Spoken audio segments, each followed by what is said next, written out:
Hola, hola, ¿cómo les va? En esta ocasión vamos a platicar acerca de algunas generalidades con respecto a la quimioterapia antineoplásica, ¿no? Vamos a ver todo esto y pues me gustaría empezar poniendo en contexto el problema, ¿no?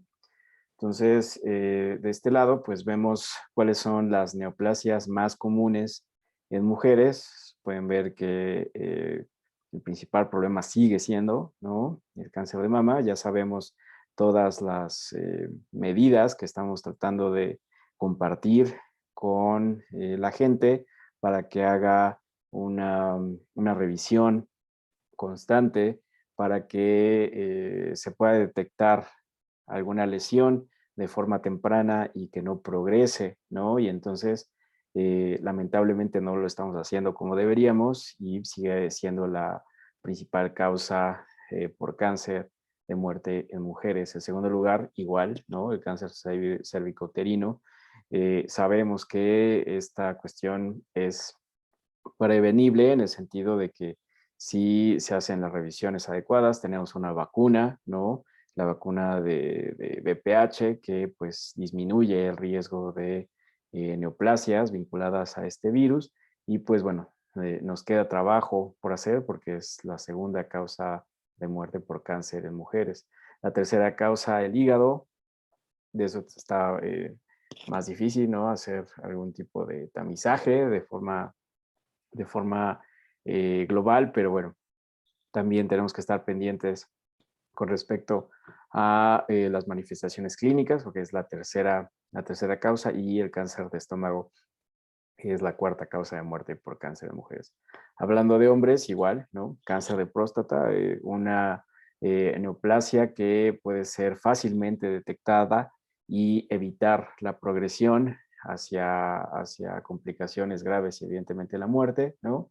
Cáncer de pulmón, importante también, vinculado a algunos hábitos nocivos, entre ellos, pues evidentemente el hábito tabáquico, cáncer de estómago y cáncer de hígado que, bueno, se comparten aquí en hombres y mujeres, ¿no? Entonces, el panorama no va bien porque en 2018, pues hay como 18 millones, la proyección a 2030 sube a 24 millones, la proyección a 2040 cerca de los 30 millones de personas con algún tipo de neoplasia. Entonces, es nuestro deber tratar de, primero, adoptar estas medidas de prevención, ¿no? Para tratar de disminuir estos números.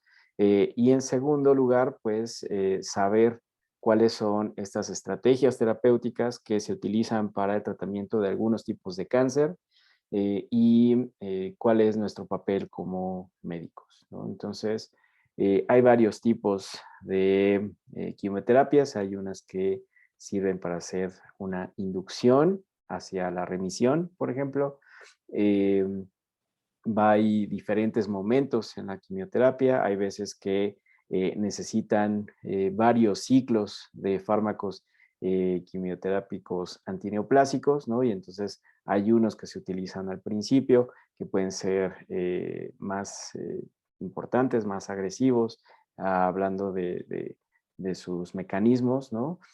Hay otros que son únicamente de orden paliativo, ¿no? Es decir, únicamente para aminorar los síntomas que producen, sobre todo los tumores grandes, ¿no? Que ocupan mucho espacio y causan muchas alteraciones y entonces lo único que podemos hacer es disminuir un poquito los síntomas, disminuyendo de tamaño esos tumores, esas neoplasias y entonces no queremos curarlos, sino únicamente aminorar los síntomas, ¿no? Paliarlos.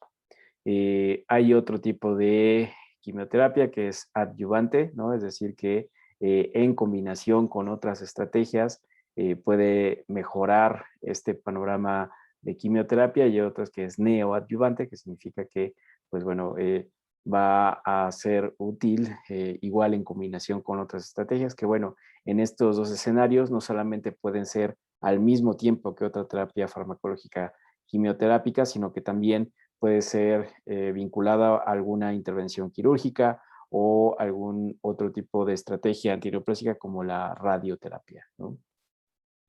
Entonces, hay muchas clasificaciones de los antineoplásicos.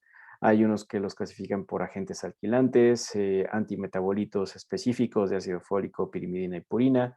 Hay otros que son productos naturales, hormonas y antagonistas de hormonas. Vimos nosotros algunos de esta categoría cuando vimos moduladores estrogénicos, ¿no? Les mencionamos la posibilidad de utilizar algunos de estos fármacos para cáncer de mama o cáncer de ovario o cervicoterino. Y hay otros que son moléculas pequeñas y anticuerpos dirigidos a blancos moleculares específicos, ¿no? Y estos los vamos a ver al final de esta plática. Otra forma de poder clasificarlos es identificar en qué etapa del ciclo celular interfieren estos fármacos, ¿no? La fase 1 precede la síntesis de DNA, ¿no? Ustedes saben perfecto esto por biología celular y tisular. Los fármacos que funcionan en esta fase de síntesis de DNA son estos, ¿no? Los fármacos que están en esta categoría, ¿no? Las moléculas pequeñas y anticuerpos a blancos específicos que vamos a ver. Después hay una fase de síntesis de DNA y acá son útiles el tepotecan, el irinotecan, que vamos a ver a continuación. Hay otros que son útiles en esta fase G2, que es el intervalo después de terminación de la síntesis de DNA.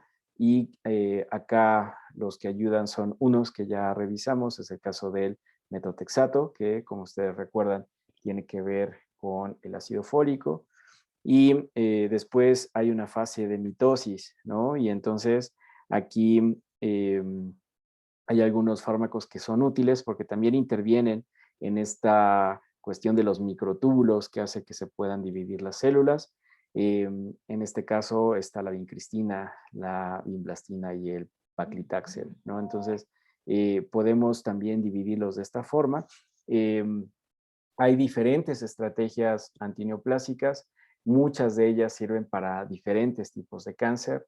Lo que buscamos es que ustedes sepan cuáles son estos posibles sitios donde pueden intervenir estas terapias antineoplásicas, cuáles son las reacciones adversas más comunes en general, ¿no?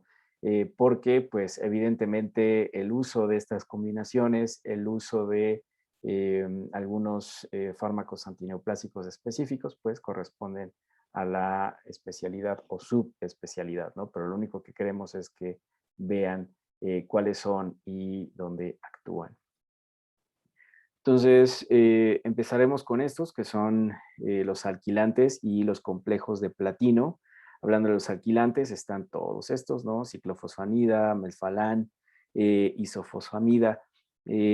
Estos agentes, pues bueno, tienen el antecedente histórico de que corresponden a algunos derivados de sales de mostaza, ¿no? Que fueron utilizados al, durante la Primera Guerra Mundial, ¿no? En esta etapa en la que se estaba experimentando con algunas formas de atacar a los enemigos a través de bombas químicas, ¿no? Utilizaron varios, utilizaron cloro, utilizaron diferentes compuestos y uno de estos eran las sales mostaza y posteriormente, después de estudiar el efecto de estos compuestos sobre el organismo, Goodman y Gilman, ¿no? Estos autores de la Biblia de farmacología, pues demostraron que estos eran útiles para algunos tipos de neoplasias. Estos agentes alquilan, ¿no? Forman intermedios de iones carbónicos que son muy reactivos, se unen de forma covalente a sitios de alta densidad electrónica, tales como fosfatos, aminas, sulfidrilos y grupos hidroxilo, y esta alquilación de aminas activas, oxígenos o fosfatos, pues alteran el DNA y de esa forma las células que están en constante crecimiento de forma irregular, ¿no? De forma neoplásica, de forma cancerígena, pues se ven afectados. Por otro lado, los complejos de platino, que son estos, oxaliplatino, cisplatino, carboplatino, también se unen de forma covalente a sitios nucleófilos del DNA, entran a las células a través de un transportador de cobre de alta afinidad, que es un miembro de estos portadores de solutos. Estos aductos, es decir, que se le pegan al DNA, platino con DNA, inhiben la replicación y la transcripción y entonces hacen que sean unos monstruos, ¿no?, de DNA que reconoce P53 y entonces son susceptibles de apoptosis. Estas estrategias, como les dije, son útiles para diferentes tipos de cáncer. En el caso de ciclofosfamida, melphalan y estos sirven para leucemia, para algunos mieloma, ¿no? Entonces, vamos a ver, ustedes van a ver si llegan por esta especialidad de oncología, pues cuáles son las combinaciones para algunos tipos de cáncer específicos. Hay otros que son tienen que ver con el ácido fólico y ya vimos algunos, es el caso del metotrexato, que actúa aquí, ¿no?, en la dihidrofolato reductasa y de esta forma, pues, no se puede utilizar el ácido fólico, ¿no?, este factor dietético esencial, y entonces la síntesis de precursores de DNA, timilidato y purinas y de RNA purinas, pues, se ven afectadas. Y de esta forma, estas células que se están reproduciendo muchísimo, pues, se ven afectadas. Lo habíamos visto nosotros buscando exactamente este mecanismo en células inflamatorias, ¿no?, cuando vimos artritis reumatoide. Entonces, el metotrexato, a través de esta intervención sobre la dihidrofolato reductasa, pues impide que se puedan sintetizar DNA y RNA. Hablando de los análogos de pirimidina y también de otros análogos, como los análogos de citidina, pues inhiben la función del RNA y DNA, ¿no? Inhiben la síntesis de precursores esenciales de DNA, se incorporan al DNA y bloquean también su posterior elongación y función. Y entonces, pues, al unirse, ¿no? Aquí está el 5-fluorouracilo, que se usa mucho en varios tipos de cáncer, pues alteran estos como precursores, ¿no?, para formar DNA y RNA, y entonces en estas células que se están dividiendo de forma descontrolada por los procesos cancerígenos, pues entonces se ven afectados, ¿no? Todos estos que son análogos, pues actúan de la misma forma, solo que algunos son de citidina, algunos son de purina, y entonces lo único que se tienen que saber cuando sean oncólogos es cuál es el que modifican. Hay algunos agentes que también dañan los microtúbulos, como dijimos, estos que son los alcaloides de la vinca, ¿no? Pueden alterar algunos procesos que bloquean la mitosis celular, se unen a la beta-tubulina, bloquean su polimerización con alfa-tubulina en los microtúbulos y de esta forma este proceso de inhibir que exista esta polimerización para formar microtúbulos, en el caso de vincristina y viborelbina, pues afecta el proceso de mitosis en estas células tumorales. Hay otros que hacen exactamente lo opuesto, los taxanos. Los taxanos se unen a la beta-tubulina y promueven, en lugar de inhibir la formación de microtúbulos, antagonizan que los microtúbulos se deshagan, ¿no? En lugar de que, la vincristina, pues, que inhiba que se hagan, estos inhiben que se desensamblen y entonces también causan alteraciones fatales en estas células que se están dividiendo y algunos ejemplos son el plaquitaxel, docetaxel y cabazitaxel. Hay otros que también, como estos, los análogos de camptothecina, les van a recordar algunos mecanismos que utilizamos en los antibióticos. Estos agentes antineoplásicos citotóxicos se dirigen a una enzima que se llama topoisomerasa nuclear. Y entonces, ustedes recuerdan esto en las quinolonas, ¿no? Que actuaban en la topoisomerasa y entonces hacían que intervenían con este proceso de la fuerza de torsión del DNA que permitía su lectura. Y entonces, pues, es exactamente lo mismo, pero en nuestras células. Esto se ve, pues bueno, evidentemente en las células que se están dividiendo mucho y pues los ejemplos son irinotecan, camptothecina y tepotecan. Eh, Hay otros que tienen estas características como de antibióticos, ¿no? Son las antraciclinas y las antracenodionas. Estos, si se fijan, son obtenidos también de un hongo, Streptomyces pseudocetius, y pueden intercalarse en el DNA, lo que afecta directamente a transcripción y replicación. Tienen esta capacidad para formar complejos con la topoisomerasa 2 del DNA, ¿no? Entonces tenemos unos que actúan en la topoisomerasa 1 y otros que actúan en la topoisomerasa 2 y bueno, igual, siguen recordando lo que pasó cuando revisamos las quinolonas, ¿no? Estos fármacos que intervienen en topoisomerasa, pues comparten muchas de las reacciones adversas que observamos con todos los antineoplásicos, ¿no? ¿Cuáles son las células que tienen un constante recambio de forma normal en nuestro organismo? Pues bueno, las células de la médula ósea, las células de gastrointestinales, las células de la piel, ¿no? Y entonces, pues, estas células que también se están dividiendo de forma importante, pues, estos fármacos pueden causar depresión de la médula ósea, ¿no? Anemia, trombocitopenia, linfopenia, pueden causar alopecia, ¿no? Pueden causar úlceras en el tracto gastrointestinal completito, alteraciones gastrointestinales que generalmente se caracterizan por diarrea y vómito, erupciones cutáneas y en específico estos, las antraciclinas, se caracterizan por causar una toxicidad cardíaca importante.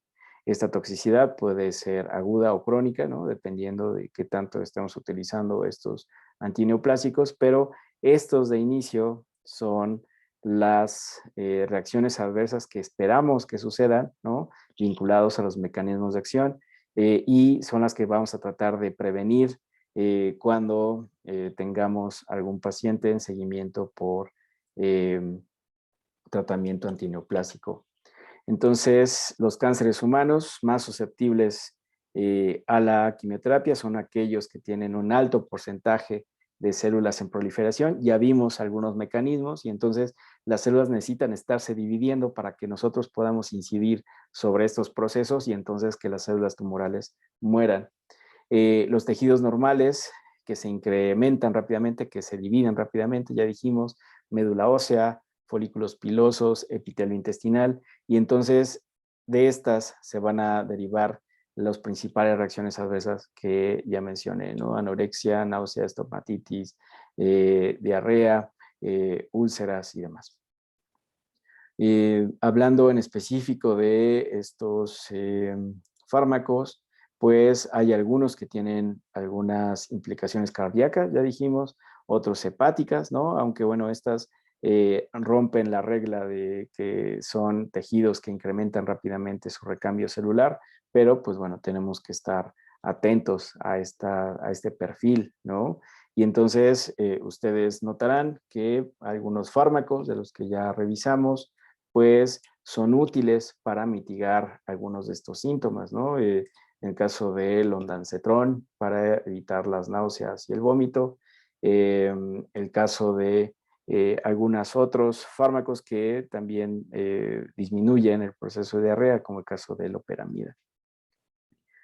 Hay otros, esta es la última generación de fármacos antineoplásicos, las terapias dirigidas, son anticuerpos monoclonales, inhibidores de proteínas sinasas y varias moléculas pequeñas que, como ven, Mientras más sabemos con respecto a la transducción de señales para que estas células sigan funcionando, pues encontramos más blancos farmacológicos donde podemos incidir, ¿no? Por ejemplo, este que se llama trastuzumab, pues es útil en algunos tumores que se expresan o expresan de una forma muy importante el factor de crecimiento del epitelio, ¿no?